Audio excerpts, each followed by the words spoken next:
Is everybody in? Is everybody in? The show is about to begin.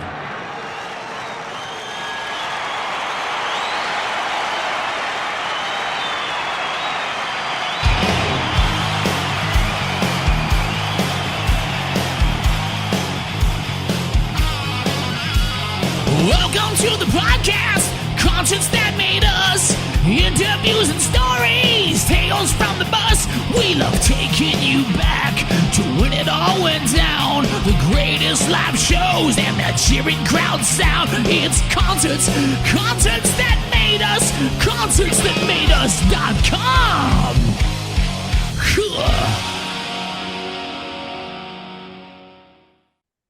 Gabrielle and Kris, you're very welcome to Concerts That Made Us. Thank you. Thanks. Now, Black Note Graffiti released Place You Lie recently. What a track. Take us deeper into it if you can. Yeah. So Place You Lie is just about how as people we have a lot of mental struggles, or the people who struggle with addiction or just mental health in general. So Place You Lie is just a song about overcoming those struggles and not falling back to the place that you lie, like the place that you wear the mask, the place that you kind of don't let everyone know who you really truly are, and not going back into that. So Nice. I like it. I like it. Was there any challenges or memorable moments during recording? That with that song, I guess it was a challenge at first because the rhythm of the song, Ricardo came up with the basis of the music, and the intro part was kind of like we were playing it. As far as the drumming, Kurt's my brother is the drummer. Kurt was playing it throughout the song like the intro. So we were struggling a little bit with, if it was going to work out, because it was such a, it was such a jagged rhythm, so to speak. And finally, Rick's playing this higher part, and I wrote this lower guitar part on it.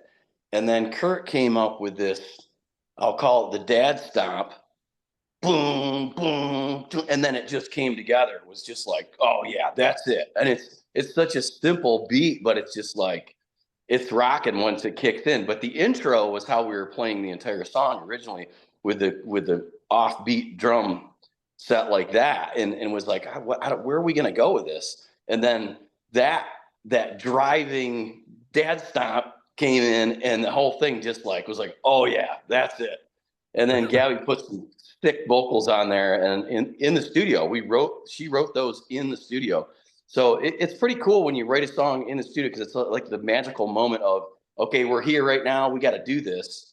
And this song just came together, and it's one of the best songs on the record. There's some great songs on there, which we're going to release later this year. But I think it's pretty cool when we all came together and write a song, spur of the moment, in the studio. In this song, we kind of did that and arranged it there, and she wrote the lyrics and the vocals, and Ricardo helped too. But yeah, it was awesome. Yeah. How do you approach writing a song there and then in the studio? I'd imagine it kind of feels like a bit of a time crunch compared to like sitting at home having all the time you want. Yeah, and I think from this, at least from this last experience, and I think Gabby's going to agree with me on this, the producer is a huge help and a huge difference of it working well or not. And Josh Schroeder was the producer on this last record and the latest single, and he was just really good at. He was saying he's got bands that come in and write the whole album in the studio with him. We were just like, what? I can't imagine the pressure of doing something like that, but we wrote several songs in the studio with him, and we just lay it out bar by bar by bar by bar, piece it out, move it around till it feels good. And Josh was awesome with that. I mean, he made it really easy, so to speak. Yeah. You mentioned that you have more coming. this song, you could say, is a taste of what's to come. What can we expect later in the year? As far as later in the year, I mean, we do plan on releasing the full record, probably another single too. This song definitely is like just a little hint of what's to come. Just far as like vibe, I mean, this song is definitely one of the most collaborative songs that we've written together. I just, like you said, it was in the studio, like we were kind of all there. So a lot of these songs are like more of our more newer sound. So that's kind of what you can expect.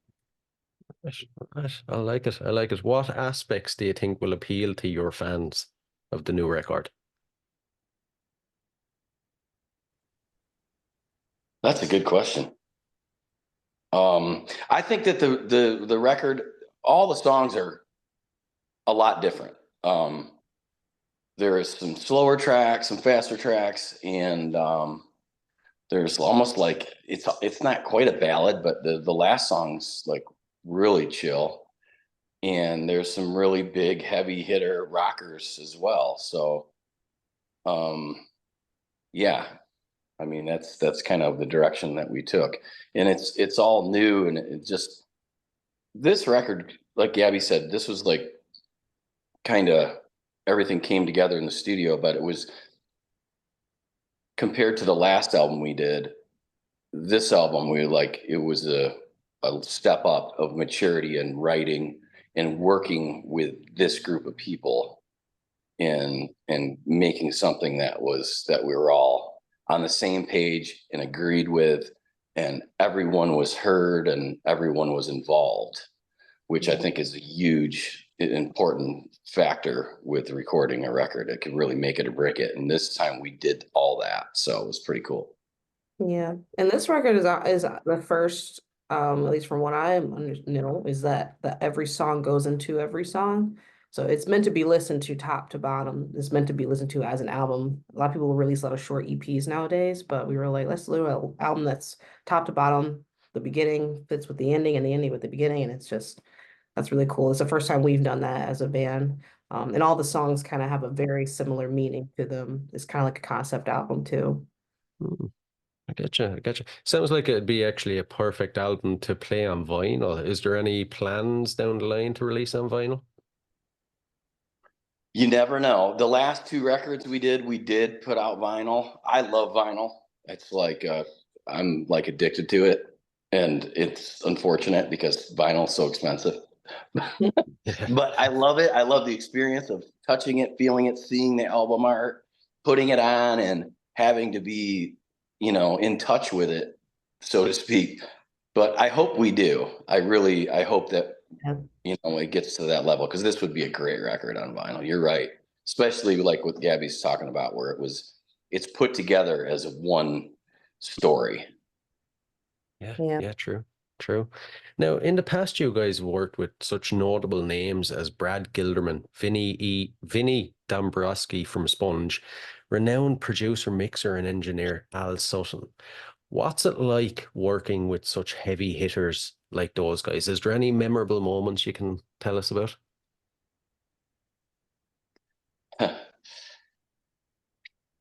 um, well, I guess I'll jump in on this one. I recorded with Al Sutton years ago, which is he's known for um, producing Kid Rock's big album and based out of Detroit. And I asked him, I said, what was the difference of recording with somebody like Kid Rock to your regular average, whatever, somebody who hasn't, made it? And he said that he would try strange things in the studio. Like, one thing that he did was he took a snare drum on one of their hit songs and tuned it way down.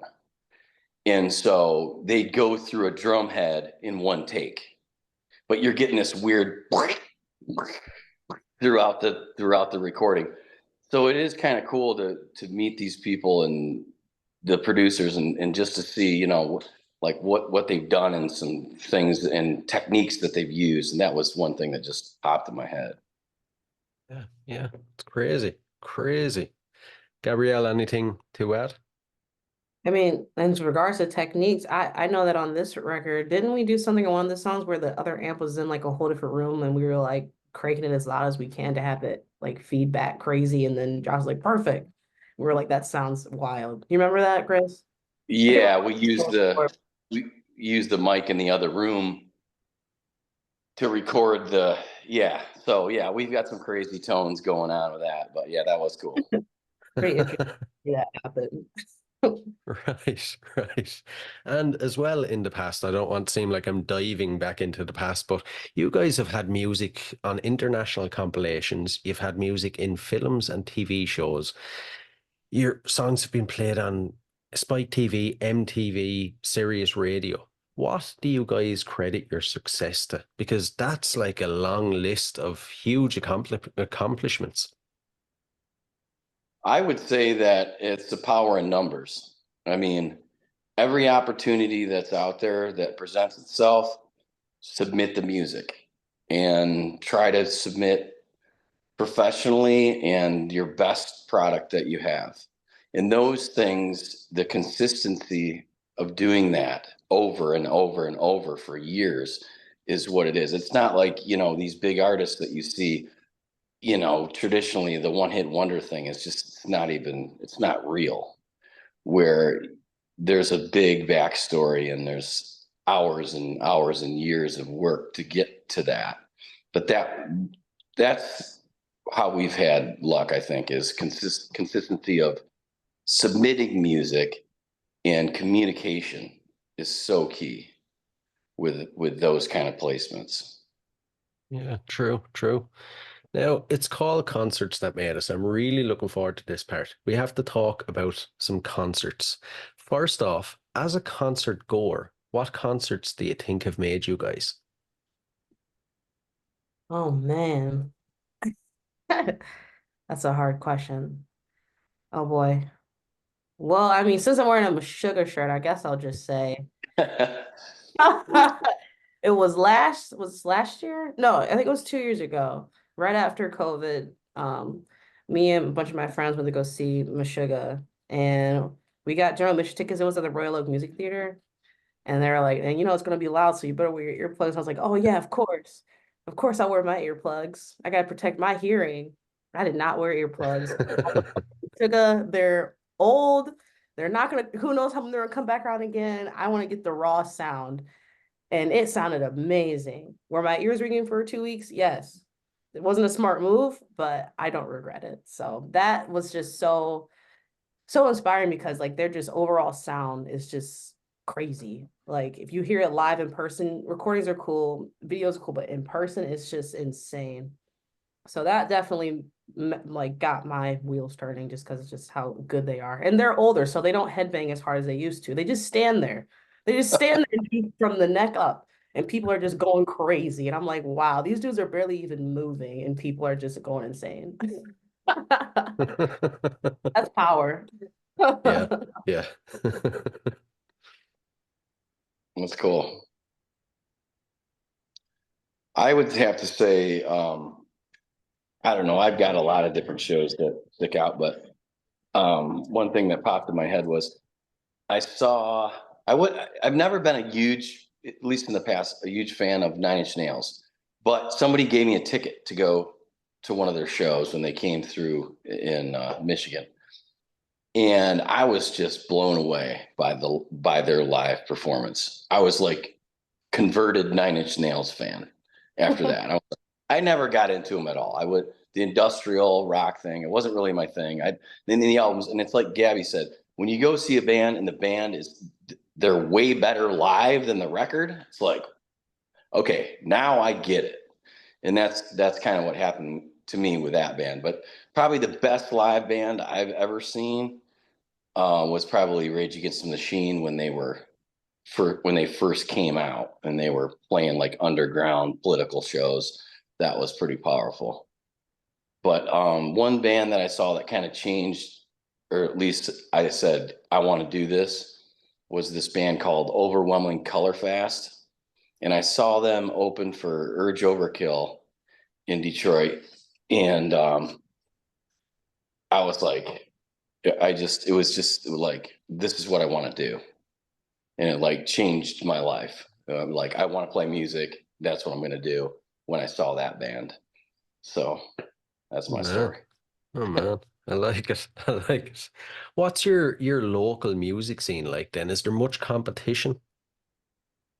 Mm, I wouldn't. I don't like the word competition only because that's how a lot of people view this thing now because it's social media and people think like, oh, you're playing a show. Well, that means you're like playing a show with so and so. That means you're like hot stuff. And it's like, no, it doesn't even matter. Like, what are we fighting for? Okay, like we're just all doing what we love, which is literally just playing music. So, I would say the local scene, at least that I've experienced, is super cool. Like everybody's very open, very welcoming. Like people will stick around for like your set, even if they played first. Like, and everyone's just super like just not vibing each other very hard, which is good. So yeah, I would say the local scene is pretty friendly here. Um, yeah. Like a true community almost. Yeah. I mean, nobody's like, oh, this band sucks, or I'm not gonna stick around to watch you guys. Or I go to my friend shows when I'm not even playing there. Like I go see people that I like. You know, you would pay $60 to go see some big band. Why not go up to the street and pay $10 to see your friend or someone that you have talked to before? Like it's cool. People, a lot of people that I know have that same mindset, so it's really cool. Yeah, it's good to hear. It's good to hear. Chris, what's your take on the local scene? Um, Detroit, is Rock City, so there's a ton of venues, and a lot of bands like to come through Detroit because they make money. And there's the Fillmore, which used to be the State Theater. There's Fox Theater. There's big venues here that and people go to shows in Detroit. I mean, we're kind of based in Ann Arbor, so it's a little bit outside of Detroit, but I would say Detroit's kind of like the mecca.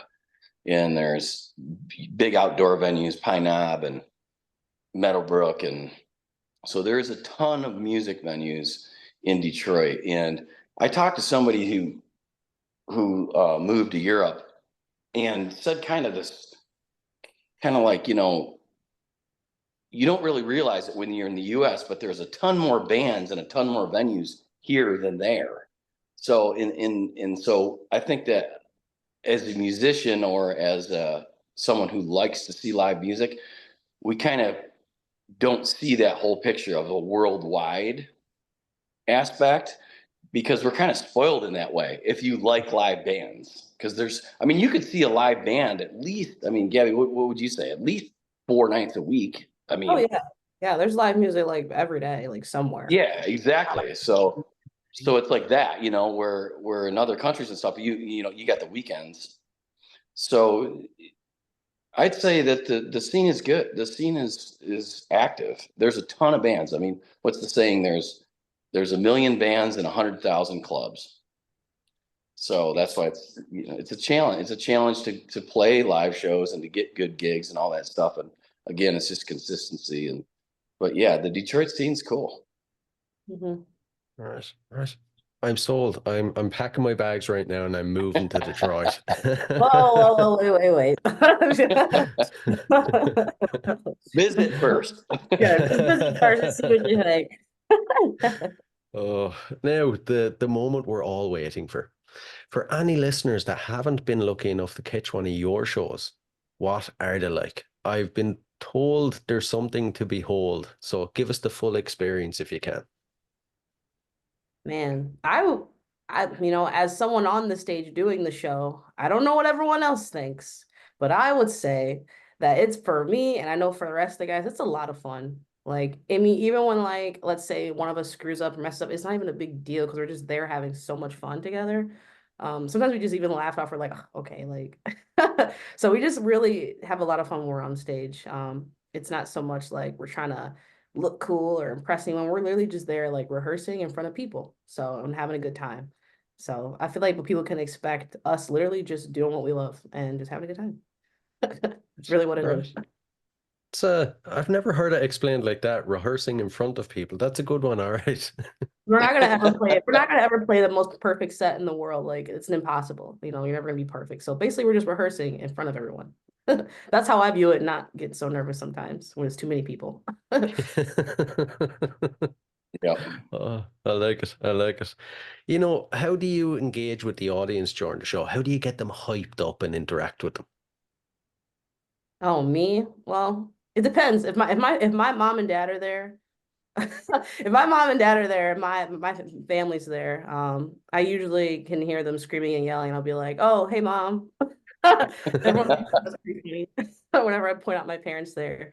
Or to get engaged people, I was told I should probably make more eye contact with strangers, which is awkward for me, but I do it anyway. So I guess that's how I engage, is meaning what I'm singing and being really weird and making eye contact with people. Right. Yeah. You know, out of all the gigs you guys have played, then, is there one that sticks out for you that maybe couldn't have got any better? I know there's no perfect gig, but is there anything that came close? I know this answer. Chris, do you know your answer? Yeah. Okay, I'm gonna say Miles of Music at the Appleton Beer Factory. Is that Totally agree, 100%. the The that stars were aligned for that show. Yeah, the stars were aligned for that show. And it's weird because it's like we played in rooms similar to that before, similar to like the vibe of those kind of people. Just for some reason that night. So Miles Music is like a festival, and it's like a mile in Wisconsin long, and this is a bunch of venues. It's kind of like a tiny Yep. little South by Southwest, basically, but just in Wisconsin. Yeah, it's in the middle of nowhere, but Yeah, it's all music basically. for a week, right? Yeah, and so we played, I don't know, it was at some point in the night, but just the energy was just so great. And I don't know, like I just can't explain it. You just had to be there. It was one of those types of shows. Like the energy was just popping. Right, right. If every gig could be like that, it'd be heaven, wouldn't Yeah. it? Now, to flip that question around, without mentioning names, is there a gig that kind of everything went wrong? And how did you guys overcome it? Um, I can't name me personally, I can't name specifically which gigs because there's been a few times where like, oh my gosh, like really? Like I've had times where my freaking mic cord has fell out of my mic and it like while I'm in the middle. So like, I mean, overcoming it, you just laugh at it because it's life. Things happen. You just keep going. Because if you let it consume you, then you're just gonna be thinking about it the whole time. You just kind of keep going. It's a good outlook to have, actually. Yeah. Yeah. And if Again, you I've never heard that one. everyone else is gonna bring attention to it. I'm sorry, what? Yeah, I've never heard that answer. Normally it's like, oh, I went nuts at the sound guy, or everything just fell apart, or it was hard to work through it. But having that outlook is actually the Oh, perfect way to approach it. Well, wait a that minute. yeah, Go ahead, Chris. Go ahead. You're right. What you're gonna say? yeah. Speaking of the sound guy, There was we were one playing. time. Yeah, we were playing in Austin, and at South by Southwest, and I don't know what happened, but the sound guy was just really hard to work with, and and there's so many bands during South by Southwest. Everything is on a time crunch. We got like 30 minutes set, and we're playing 2 shows a day for 4 or 5 days.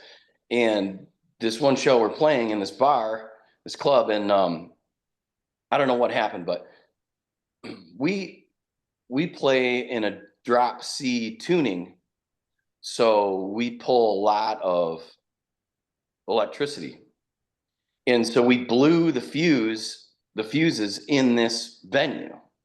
Well, so the sound cuts off in the set, and so they finally figure it out and get it back on. Well, they cut our set list, so we only got to play a couple songs because of and so And we started late too. So it oh was yeah, like clearly they only give us like what, like 10 minutes basically. It was crazy. Like not a lot. yeah. So all of a sudden the sound guy's like, "Oh, you guys are done," and we played like a couple songs, and we set up all our gear and everything. And our bass player is like, Adam is like, gonna kill this guy. I mean, he's basically like in his face, and like we're gonna fight. And there's like people videoing it and everything. It was out of control. Oh, but then remember he turned our sound off. Like he turned off everything. He turned Oh off yeah. the amp was still going, and then Ricardo walks off the stage and starts playing his guitar in the sound guy's face, like, "What the F, bro?" No, yeah, you guys kept singing, didn't you? No, but he walked down there to his face and would start like playing the guitar and was like cussing him out while playing the song, like because you can't turn off the amps, just turn off the sound. So I was just like standing there like, wow, this is like, we gotta get out of here. Yeah, it was not good. It definitely was not good. And it was Oh, But then hot. man. we had a great show the next night, Yeah, it was or awesome. that night, I think. Yeah. So, like you said, Gabby, that's life. You take the bad with the good. That's how it goes. Yeah, that's True. what it True. is. That was And when pretty it funny. comes to sorry. I said, but that was pretty funny though. It sounds Now so. it is. Now it is. At the moment, I thought we were getting kicked out. Oh man, oh man. And when it comes to showtime, then how do you guys psych yourself up beforehand? Then afterwards, how do you wind down? Hmm. I would say before a show, I like to sometimes drink tea. That's good. Or like to like just stretch, like jump back in my body a little bit to get my blood flowing because I can be stiff. And then afterwards, winding down. I don't like to listen to music on the way home because it's just like it's too much. Like if we play a show and we're there all night listening to all the bands, then we're playing like and we're getting home late. I kind of just drive in silence to just chill so I can go to sleep that night. Yeah, I can understand that. All right, it can kind of even when you're at a concert, sometimes if there's a lot of bands, it kind of gets very heavy on the ears almost. It's like I need to just quiet. I need to hear my ears ring. Okay. Yeah, They definitely yeah. ring. We definitely play loud. Yeah. We're loud. We're a loud band, I would say in general. But I think that especially like if we do any like bigger shows, I don't know. I get super depressed after. I don't know why. It's weird, but it's like you do this big event and this climax, and then it's gone, and then it's just like, wow, and it's reality time. Yeah. And I'm sure everyone deals with that, but nobody ever talks about it. That's It's true. I felt the same way after we played Upheaval. Like after we played Upheaval, like the next day, I had really bad anxiety. I was just like, why am I feeling so weird right now? But probably because it was yeah, and it was just like so much attention, and then it's all like gone the next day, and it's like this is weird. Like this feels uncomfortable. Like I don't know. It's a weird feeling. I know what you mean, Chris. yeah, it's really strange. Yeah, That's no one talks actually about that's actually so weird that you mentioned that because my next question was going to be how do you deal with the post-gig blues like after a massive gig waking up Monday morning back to reality? it. You don't. You brute force your rest of your week. But yeah, no, I would say it's tough. It's kind of sad, but it's okay Mhm. because like, oh well, we have this thing coming up, so we'll just look forward to that. True, That's true. true. Yeah, yeah. What do you guys look forward to most about being on the road?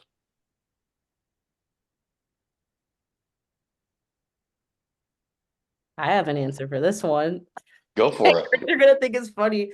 I look forward to because if we're taking a van or something, I look forward to Chris's driving because Chris drives with purpose. Chris drives like he is on a mission. And I've never seen someone drive a huge vehicle that effectively in my life. Like anyone in his way, he's going around them very quickly. And it's a very anxiety but exciting experience if you sit. I like driving, so, Yeah. but yeah, yeah. Wow. Right. Yes. That's my answer. What do you look forward to? I take it you don't look forward to your own driving. No, I love being on the road. I think it's awesome. I love going when you get to see other places and meet other people and see other bands and do all that kind of stuff. And at the same time, you're getting to perform and play music. I mean, I couldn't be happier. I mean, that's just like awesome because not only are you getting to experience another city and other people and another culture or whatever, you get to play music too. So it's like a double. Yeah. So it's pretty exciting. I love everything about it. So that's probably why I drive like that. Yeah, you drive with like you're on a mission to go see some people and Yeah. So, it's great. but yeah, I am a good driver though. I'm not. Oh, you're a I great do. driver. You're a great driver. Like Thank you. impressive. Like it's really impressive. Like no matter how much traffic, we're getting there on time somehow, some way. And it happens. Right. And you know, we always hear the good parts about being on the road. What's something you guys dread about being on the road? Or is there anything you don't really look forward to? Like if we're playing like a festival or anything where it's, we have to drive and stay overnight for a little bit, I do miss being around like my family, like, that, and yeah, so because I'm a sucker for that stuff. I come around them all the time. So it's like whenever I'm not, I'm just, out there, it's like, man, I miss my family. So yeah, Yeah, I agree with that. But the cool thing is looking forward to going home and see them too. exactly. Yeah. And telling them all the crazy stuff you experienced. I like Yeah, it. that's true. Yeah, yeah. And before we dive into the last couple of questions, then future plans. When is the record out? Is there any gigs coming up you can tell us about?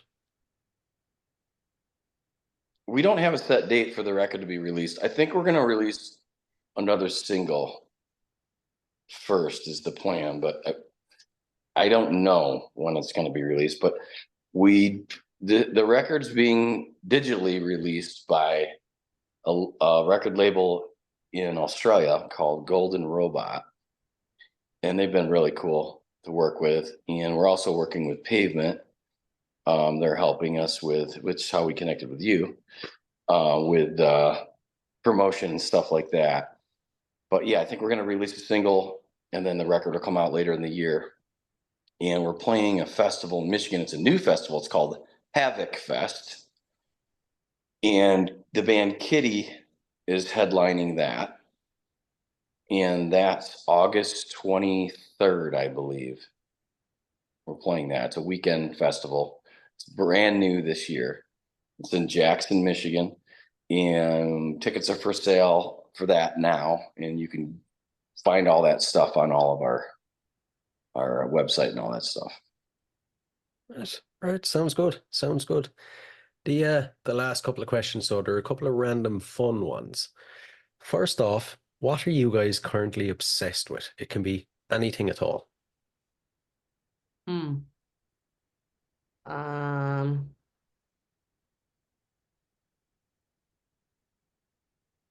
I just got a new puppy, so I guess I'm obsessed with her lately. I got her, What sort? yeah, I got her last week on Friday. She's one. Her name's Isla. Is she And there now? yeah, she's here in the background chilling. Can we see her? Yeah, Isla, come here. Come here. Come here. She's sleeping. Come here. Come here. Oh my Oh, God. Yeah, so Awesome. her name's Isla. She's a chocolate lab mixed Oh with, my God. She's gorgeous. yeah. lovely, lovely. So I've been obsessed with training her and loving on her and stuff like That's that. awesome. I have to say, when Good you for said you. puppy, I was expecting some tiny little thing. I She's know, massive. come on. Giant dog comes in the I know. picture like, here's my little baby. And she's one, That's so cool. she's a big pup. She's gonna be a big dog. So she's Yeah. only one. She's beautiful. Thanks. So that's what I've been obsessed with. That's cool. And Chris, what are you obsessed with? Oh my God. Um, what am I obsessed with?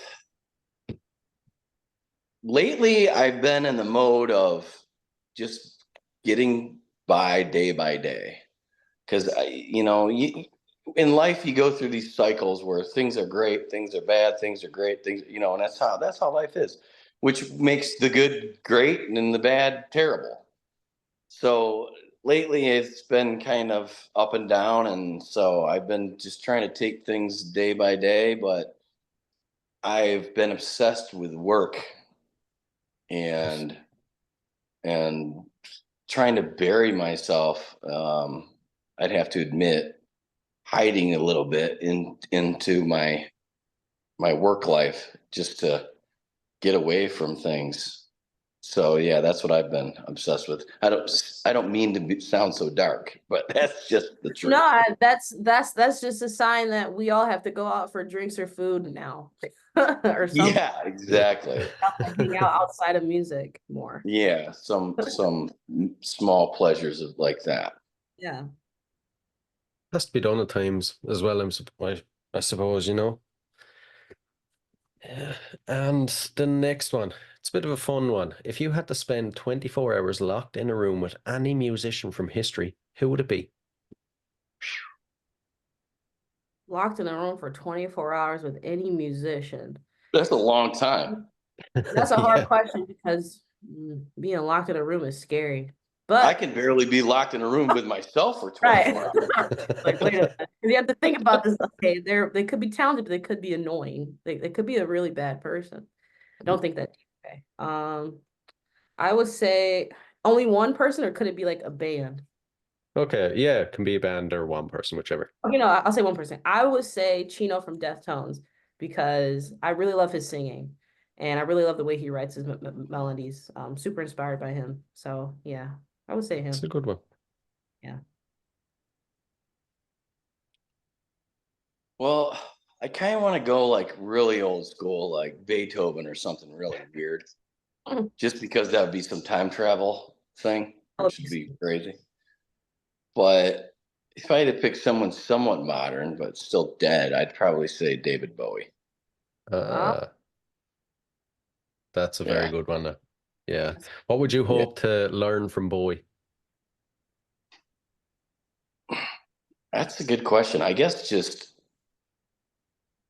you know, how some people have such a presence that if you can just take some of that with you and live your life with some of that, it can change your life. I think that's one of those guys That's cool. where yeah, I mean, he had hits for like, I don't know, 30 or 40 years or something. And he just totally changed. I mean, wearing dresses to, you know, being a rock star, but so he was like masculine and feminine, and he just had so many great hits. And I mean, he wrote like the first hit, whatever it's called, the Starman, whatever. I mean, he was like 16 years old. Hmm. And the the U.S. landed, no, I think it was maybe it was yeah, it was the BBC when they landed on the moon or something, or they did their space thing. They used his song for that, and it just came out, and he was so young. I can't imagine that putting that song out, Starman, and having that as like the theme track for the whole nation. I mean, That's and wild. we're talking. This is like what 69 or 8 or whatever. You know, it's pretty cool. Yeah, definitely, definitely. I feel like I have to ask, which era of Bowie would you like to be locked in a room? Would it like be the young, kind of strange one, or the old one that can remember back through his life? That's a good question. Well, I would say maybe at the Let's Dance era, which was Mm, probably, when was that, the 80s? yeah. So he's like, he's made it, and then he wasn't really on a label anymore, and then he wrote this hit, and then, because then he's already lived it all, but he was still free, but not too old. So I think that's the age. So whatever age that was, he was probably 50 or 40 or 50 then. Yeah, yeah. And he kind of seemed relatively normal in those days as well. So he wouldn't get too freaky being locked in a room with him. Yeah, that's true. That's true. Yeah, think about it. Oh, Locked in man. a room. And the last question, so it's a very normal one, so don't worry. What's your go-to album? What's an album you constantly revisit? Um, So I mean, so you know how Spotify every year gives you like the, oh, you listen to such and such for this many minutes. For the past like 3 years, there's a guitar player, his name is Kurt Rosenwinkel. I've been in his top 1% for years, only because I continuously listen to there's this Standards Trio album he has that's really, really cool. And I don't know, it's just such a great album. So yeah, I would say Kurt's Standards Trio album. I keep going back to. And Spotify knows it. That's cool. And Kris? I would say that album, from every song on the album, I'd say I always go back to the Cult Electric album. If you know that. The Cult Electric. Or no, sorry, Love. That's the record. The Cult Love. That's a great album. And I'm going to throw this in there. Best song I always love is Redemption Song by Bob Marley. That's a great song. And I always go back to that song too. So that's the album and that's the song for me. I like it. I like it. Listen, guys, this has genuinely been an absolute blast now. Thanks a million. Thanks for having us. Thanks.